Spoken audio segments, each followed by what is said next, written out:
I collapsed with a high fever and begged my parents to care for my wheelchair-bound son. Mom scoffed. We're busy with your sister's wedding dress. Don't bother us. My sister laughed. This is what you GG'd for, having a useless child? Then the call ended. 2 weeks later, desperate knocking echoed at my door. Please, listen to us. Linda Gardner woke up before sunrise. She meant to get up early as usual to prepare breakfast, but her body felt terribly heavy. Her head was throbbing, and her throat burned with dryness. Still, she got up and headed toward Noah's room. Noah, time to wake up. Her 12-year-old son, lying in bed, opened his eyes at the sound of his mother's voice. His black hair was disheveled on the pillow, and his gentle brown eyes looked up at her. Good morning, Mom, Noah smiled. Are you okay? You don't look well. Linda forced a brave smile. I'm just a little tired. Come on, let's get ready for school. She helped Noah transfer to his wheelchair and began their morning routine. Since the car accident 3 years ago, their daily life had completely changed. Noah had lost the use of his lower body, and Linda had to balance caring for him alongside her own work. Her nursing job at the local hospital was demanding, physically and mentally exhausting, but she never complained. Mom, don't you have a fever? Noah asked worriedly at the breakfast table. Linda answered, feeling her headache worsening. I'm fine. I have a short shift today, so I'll rest when I get home. After dropping Noah off at school, her smartphone rang on the way to the hospital. It was her mother calling. Linda sighed before answering. Good morning, Mom. Linda, the date for Vanessa's dress fitting has changed. It's next Wednesday. You should come too, Diane's voice was commanding. Mom, I work on Wednesdays. Besides, Vanessa doesn't want me there, always making excuses. We're family, Linda. This is Vanessa's special day. Linda closed her eyes, enduring her headache as she answered. I know, but I really can't take time off. After the call ended, she fought back tears. To her parents, she was always a disappointment. As a single mother raising a child with a disability, Linda was the family's shame. Meanwhile, her sister Vanessa was her parents' pride. She was beautiful, successful, and engaged to Bradley, the owner of an upscale boutique. When she arrived at the hospital, Linda's condition had worsened. Her colleague Sarah noticed her paleness. Linda, are you all right? You look like a ghost. I'm just feeling a little under the weather, she began to say when suddenly dizziness overwhelmed her. Sarah had to catch her, or she would have collapsed to the floor. I'm going to get Dr. Edward, Sarah said and quickly returned with the doctor. Doctor. Edward examined Linda in an examination room. You have a high fever, it's likely influenza. You need absolute bed rest for at least 3 days. But Noah, Linda, the doctor looked at her sternly. You're a healthcare professional. You're good at sacrificing yourself to help others, but if you collapse, you can't care for anyone.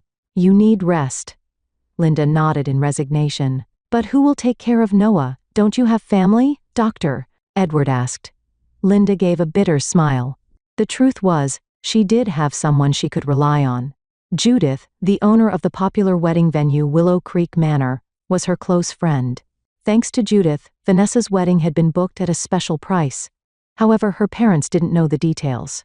They only knew Linda had connections, and never bothered to ask for more information. Family. Linda chose her words carefully. Yes, I have my parents and sister. But try reaching out to them, Sarah said gently. Even the most difficult families come together in times of need. Linda nodded weakly.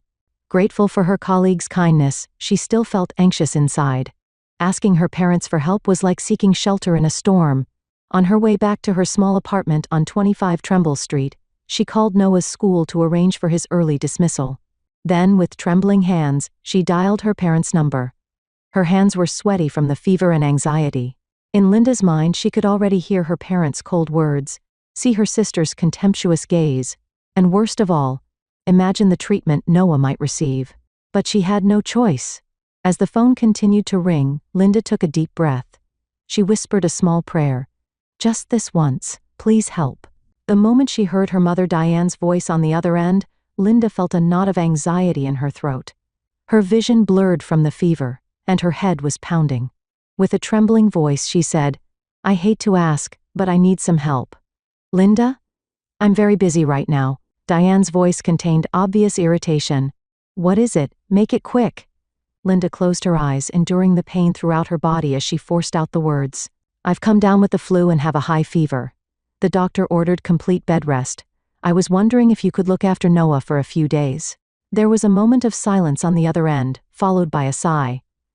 Well, the timing couldn't be worse, Diane said coldly. You know that this week we have Vanessa's final wedding dress fitting. We still need to check the invitations, and we have a meeting about the flower arrangements. I know, but Linda answered weakly.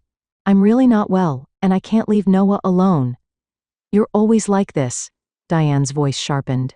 Always causing problems at the worst possible time. This is such an important time for Vanessa, and here you are trying to steal the attention again. Linda felt tears in her eyes.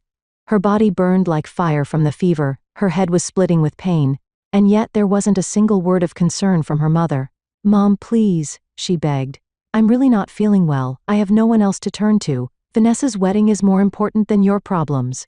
Diane finally shouted. Stop interfering, it's always the same with you, always problems. Why can't you solve your own issues? Linda collapsed onto her bed, quietly crying with the phone still held to her ear. Her mother's words hurt more than the physical pain. Let me talk to her. Another voice was heard in the background. It was Vanessa's voice. Vanessa wants to talk to you, Diane said, and there was the sound of the phone being handed over. Linda? Her sister's voice sounded cold. Are you causing problems again? Can you please not involve Mom and Dad? My special day is coming up. Vanessa, Linda said, holding back tears. I didn't choose to get sick like this. This is what happens when you have a worthless child. Vanessa suddenly spat out. I can't let my special day be ruined. You need to deal with the consequences of your choices. Linda was stunned by the words, momentarily speechless. The cruelty of her sister calling Noah worthless sent anger coursing through her. Noah is not worthless, she raised her voice. He's my son. How dare you say such a thing? But we're suffering because of your choices, Vanessa coldly replied. Mom and Dad have always cleaned up after you, but not this time. Preparations for my wedding take priority. In the background she heard her father Robert's voice. That's enough, hang up now. Dad says to end this, Vanessa said curtly. Solve your own problems, it has nothing to do with us. The phone suddenly disconnected, leaving Linda alone in the silence of her room. Still clutching her smartphone, she began to shake violently. It wasn't just from the fever. Anger, sadness, and a sense of despair overwhelmed her. She collapsed onto her bed, unable to stop crying. Her headache intensified, and her body burned with fever. But her heart hurt the most. The pain of being rejected by her family, abandoned when she needed help the most, and above all, the pain of hearing Noah called a worthless crushed her. The sound of the doorbell startled her. Feeling a faint hope, she crawled out of bed and headed toward the door. Maybe her parents had changed their minds. When she opened the door, Sarah was standing there. Her hospital colleague's face was filled with concern. Linda, you shouldn't be walking in your condition. Sarah cried in surprise, immediately supporting her. Why aren't you in bed? Linda rested her head on Sarah's shoulder. Noah, he'll be coming home from school. That's why I'm here, Sarah said gently. I heard about the situation from Dr. Edward. I've already contacted the school and arranged to pick up Noah. You need to get back to bed.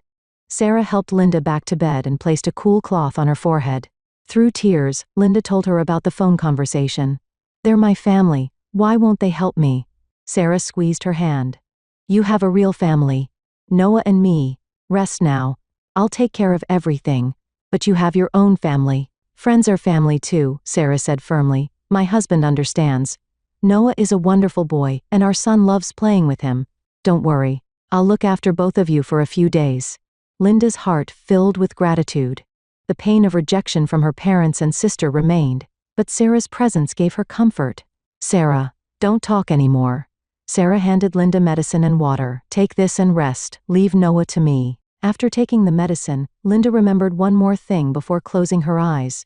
In a small voice she said to Sarah, Sarah, could you get my phone?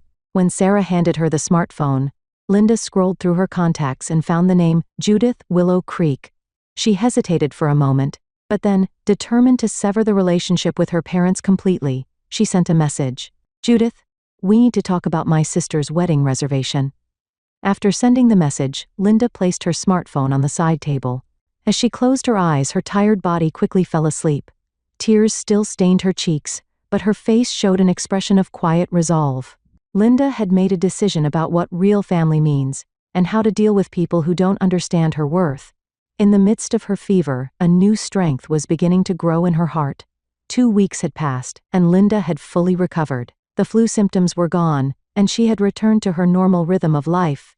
Thanks to Sarah's dedicated help, Noah had been well cared for even while Linda was bedridden. "Mom, why haven't Grandma and Grandpa called lately?" Noah asked one evening after finishing his homework. Linda paused while preparing dinner in the kitchen. "Well, they're busy with preparations for Vanessa's wedding. Am I invited to the wedding?" Linda turned to look at her son sitting in his wheelchair. His innocent gaze made her heart ache. "I don't know, Noah. We haven't received an invitation yet." In reality, Linda was prepared for the fact that Vanessa probably wouldn't invite them to the wedding. The recent exchange had driven the final wedge in their relationship, and after the message she'd sent to Judith, Linda smiled softly and returned to her cooking. The conversation with Judith had been brief but effective. She could imagine the impact of the words "special discount conditional" on being a friend of Linda Gardner. "Mom, someone's coming." Noah pointed outside the window. Linda wiped her hands and headed to the living room, but the doorbell hadn't rung yet. "It doesn't look like anyone's here, Noah." At that moment, a series of loud knocks echoed through the apartment. Continuous, frantic knocking. "Please. Linda, open up." Her mother's cries could be heard through the door. Linda stood frozen. Noah also looked at his mother with a surprised expression. Again came the knocking, even stronger and more desperate this time. "Linda, please, open up. We need your help." "Mom?" Noah asked in a quiet voice. "It sounds like Grandma is crying outside the door."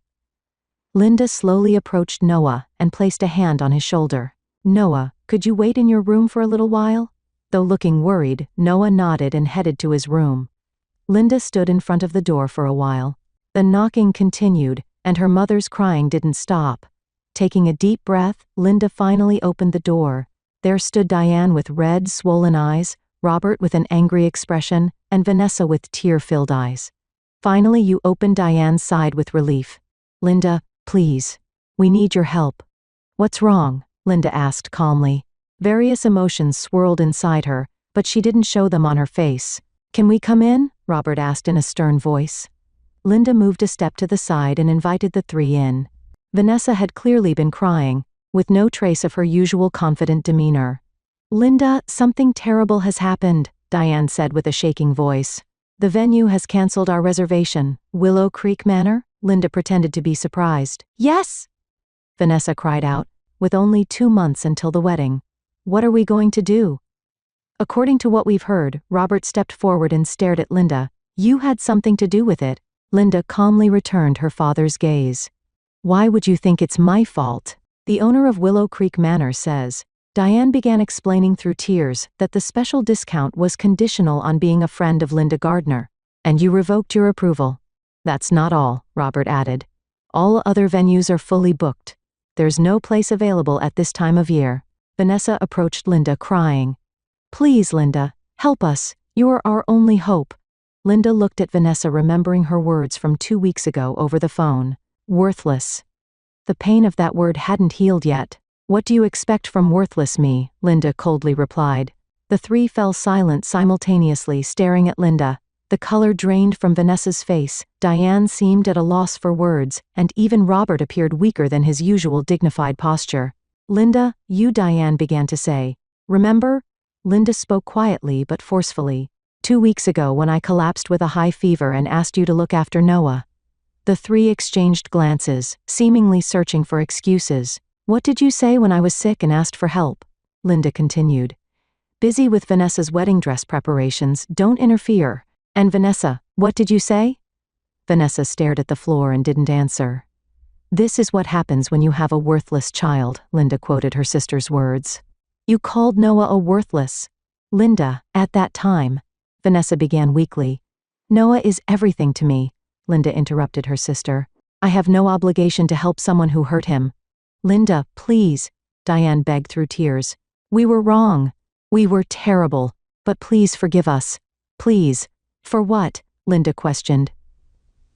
"So you can do the same thing again? So you can hurt me and Noah again?" "We won't ever do it again," Robert said in an unusually soft voice. "Linda, we were wrong, especially me." Linda stared at her father. There was something in his eyes that she hadn't seen for a long time, the color of regret and shame. "Where's Noah?" Diane suddenly asked. "I want to see him." "Why?" Linda was cautious.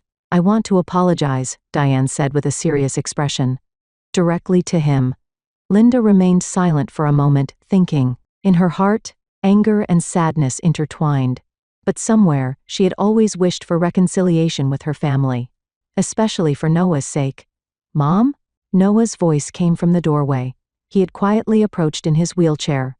"Noah!" Diane cried out, taking a step toward her grandson. But noticing Linda's gaze, she stopped in her tracks.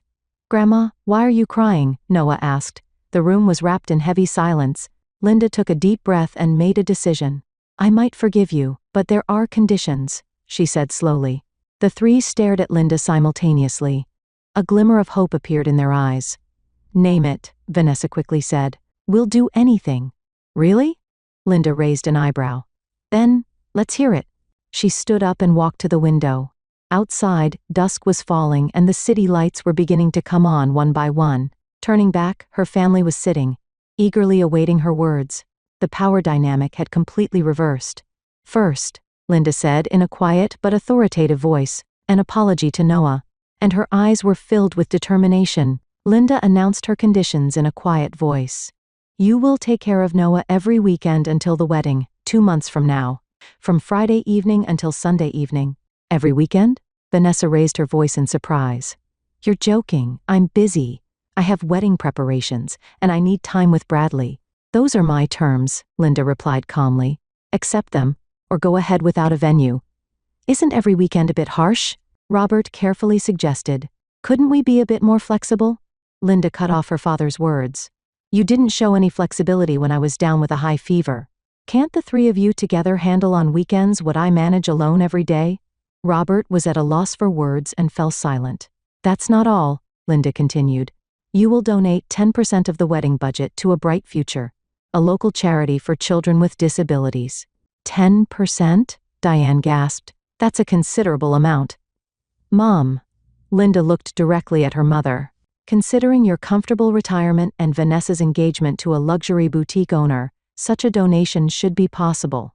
The room fell into a heavy silence. Vanessa stared at the floor and Robert and Diane exchanged glances. Finally, Vanessa said in a small voice, "What else?" Lastly, Linda looked toward Noah. "Invite Noah to the ceremony and let him participate as the ring bearer." "But he's," Vanessa began to say, then quickly swallowed her words. "He's what?" Linda's eyes flashed sharply. "Nothing," Vanessa hurriedly said. "Of course, I want Noah to be part of it." "Really?" Linda calmly asked. "Even a worthless child?" Vanessa's face turned red, and she lowered her head in shame. "Those words were wrong. I'll apologize." She turned to Noah, approached him, and crouched down to his eye level. "Noah, what your aunt said was truly terrible. You are never worthless. You're a wonderful boy. Will you come to my wedding? Will you carry the rings for me?" Noah looked at Vanessa with a confused expression, then looked toward his mother. Linda nodded slightly and smiled at her son. "Okay, Aunt Vanessa," Noah slowly answered. "But will you like me?" Tears welled in Vanessa's eyes and she nodded. "Of course, Noah. I just never gave myself the chance to know you. I'll change that." Diane stepped forward, trying to smooth things over. "So, do we have an agreement?" "Linda, please. Will you talk to Willow Creek Manor for us?" Linda took a deep breath and exhaled slowly. "I forgot one condition." The three tensed up again, a heartfelt apology to Noah and me. "And a promise to keep your word." Robert stood up and, for the first time, stood before Linda and Noah with a serious expression. "Linda, Noah, I was wrong. For a long time, I've been a failure as a family member. I'm sorry I couldn't accept Noah as my grandson. I'll change, I promise." Diane joined in, tears streaming down her face. "Linda, I'm so sorry I didn't help when you were sick. I was selfish. Noah, Grandma has been a terrible person. Can you forgive me?" Vanessa was the last to stand. "I was the worst. I only thought about myself, especially calling Noah that way. Linda, Noah, I'm truly sorry." Linda studied each family member's face, searching for the truth in their words. There was genuine regret and shame there. "All right," she finally said. "If you keep your conditions, I'll call Judith." Relief spread across the three faces. "Thank you, Linda."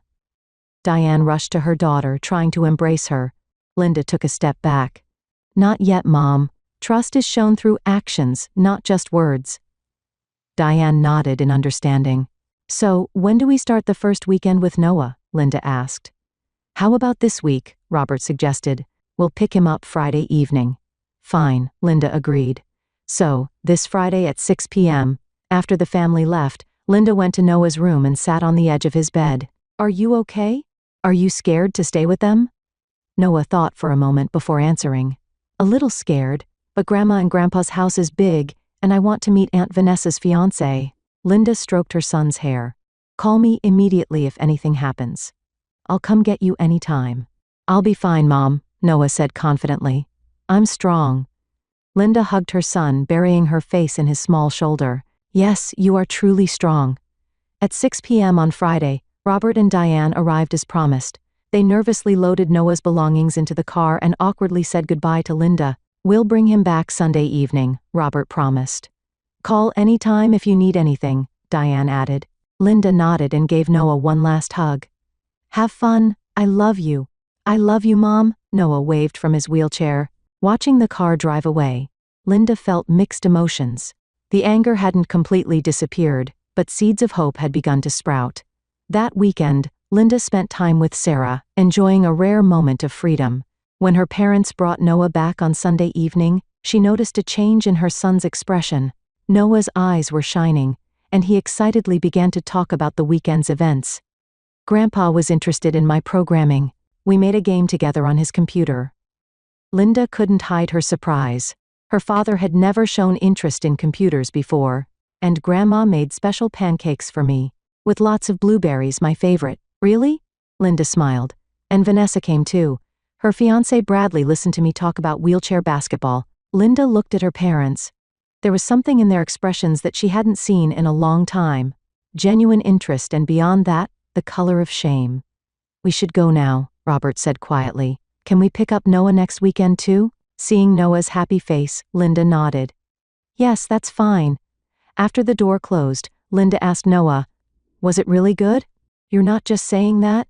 "It's not a lie," Noah answered with a serious expression. "It was weird at first, but Grandma and Grandpa seemed really interested in me." And, Grandpa said, "I'm sorry I hurt your mom." Tears welled in Linda's eyes. She had wanted to hear such words from her father for years. "And," Noah continued, "Grandma said, 'You are our treasure.'" Linda hugged her son, feeling emotions overflow. It was a complex mix of anger, sadness, and new hope. "Looking forward to next weekend?" she asked. "Yes," Noah answered brightly. "Grandpa promised to take me to a fishing spot that's accessible with a wheelchair." Linda smiled. The change had just begun. It would take time to fully restore trust, but she had seen the first step, and she was beginning to have some expectation of where it might lead. That night, Linda sent a message to Judith. "Can you restore the Willow Creek Manor reservation? The conditions are starting to be met." The reply came quickly. "Of course, Linda. Reservations for your friends are always special. But have they really changed?" Linda thought for a moment before replying. "They've begun to change. I think that's what matters most." The gardens of Willow Creek Manor glowed in the May sunshine. The scent of roses and lilacs filled the air, and the sound of fountain water created a pleasant ambiance. "Nervous?" Linda asked as she adjusted Noah's bow tie. "A little," Noah answered honestly, looking at himself in the mirror while seated in his wheelchair. "But I think I can do it well. You'll make a wonderful ring bearer." Linda kissed her son's cheek. "Just like we practiced." A knock sounded at the door, and Robert peeked in. Over these 2 months, he had changed remarkably. His hairstyle was the same, his posture unchanged, but the warmth in his eyes was new. "Ready?" he asked Noah. "It's about to start." Noah smiled at his grandfather. "Yes, Grandpa." "Linda," Robert looked at his daughter. "You look beautiful." Linda was wearing a pale blue dress, her hair elegantly styled up. She gave her father a small smile. "Thank you, Dad." This way of addressing him was something she hadn't used in a long time. She could see tears welling in Robert's eyes. The wedding march began to play, and Robert grasped Noah's wheelchair. "Shall we go?" Entering the venue, all eyes turned to them. The central aisle was carpeted with flower petals, and smiling guests sat on both sides. Noah wore a serious expression, carefully holding the cushion with 2 rings. Linda sat in a back row, watching as Robert carefully pushed Noah's wheelchair forward. Her chest swelled with pride as she saw her son confidently fulfilling his role. Vanessa, dressed in a pure white gown, stood next to Bradley with a radiant smile. Her eyes met Linda's for a moment, and the sisters exchanged smiles. The former coldness and hostility had disappeared, replaced by a new understanding. During the reception after the ceremony, Diane approached Linda's table. "It was a beautiful wedding," Linda told her mother. "Thanks to you," Diane replied gratefully.